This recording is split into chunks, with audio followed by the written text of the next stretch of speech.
Hi friends, welcome back to my YouTube channel. ಇವತ್ತೇನಪ್ಪ ಅಂದರೆ ನೋಡಿ, ನಮ್ಮ ಯಜಮಾನ್ರು ತರಕಾರಿ ತಗೊಂಬಂದಿದ್ದಾರೆ. ತರಕಾರಿ ಎಲ್ಲನೂ ತರಕಾರಿ ಪುಟ್ಟಿಗೆ ತುಂಬಿ ಪಲಾವ್ ಗೊಜ್ಜು ಹೇಗೆ ಮಾಡೋದು ಅಂತ ನೋಡೋಣ ಬನ್ನಿ. ಪಲಾವಿಗೆ ಯಾವ್ಯಾವ ತರಕಾರಿ ಹಾಕ್ತಾವೋ ಅವೆಲ್ಲನೂ ಬೇಯಿಸಿಡ್ಕೋಬೇಕು.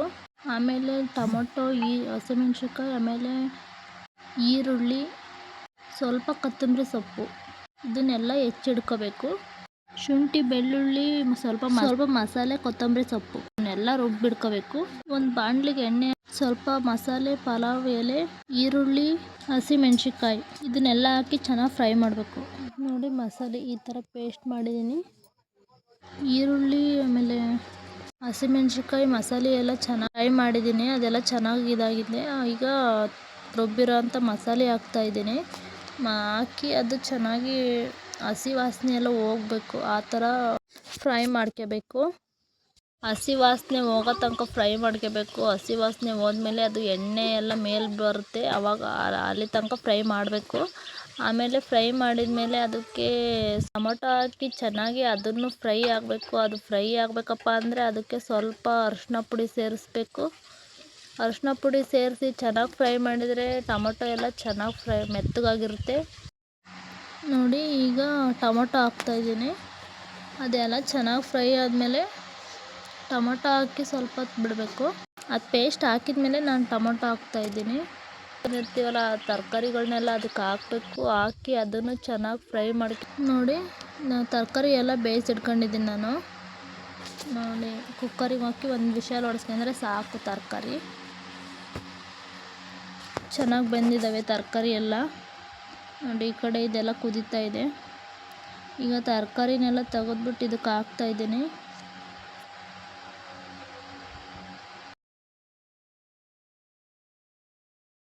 ಮಸಾಲೆಗೆ ಸ್ವಲ್ಪ ಅರಿಶಿನ ಪುಡಿ ಸೇರಿಸ್ತಾ ಇದ್ದೀನಿ.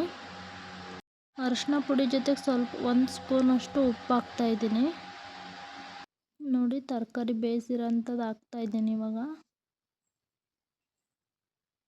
ನೋಡಿ, ತರಕಾರಿ ಒಂದು ವಿಷಲ್ ಹೊಡೆಸಿದ್ರೆ ಸಾಕು. ತರಕಾರಿ ಅದು ಮೆತ್ತಗೆ ಬೆಂದಿರುತ್ತೆ. ಆ ತರಕಾರಿಗಳನ್ನೆಲ್ಲ ಈಗ ಮಿಕ್ಸ್ ಮಾಡ್ತಾಯಿದ್ದೀನಿ. ತರಕಾರಿ ಹಾಕಿದ್ಮೇಲೆ ನೋಡಿ ಚೆನ್ನಾಗಿ ಮಿಕ್ಸ್ ಮಾಡ್ಕೊತಾ ಇದ್ದೀನಿ. ನೋಡಿ, ಲಾಸ್ಟಿಗೆ ಸ್ವಲ್ಪ ಮೊಸರು ಸೇರಿಸ್ತಾ ಇದ್ದೀನಿ. ಒಂದು ಸಣ್ಣ ಕಪ್ಪಲ್ಲಿ ಒಂದು ಅರ್ಧ ಕಪ್ ಆದರೆ ಸಾಕು ಮೊಸರು.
ಪಲಾವ್ ತಿನ್ನೋಣ.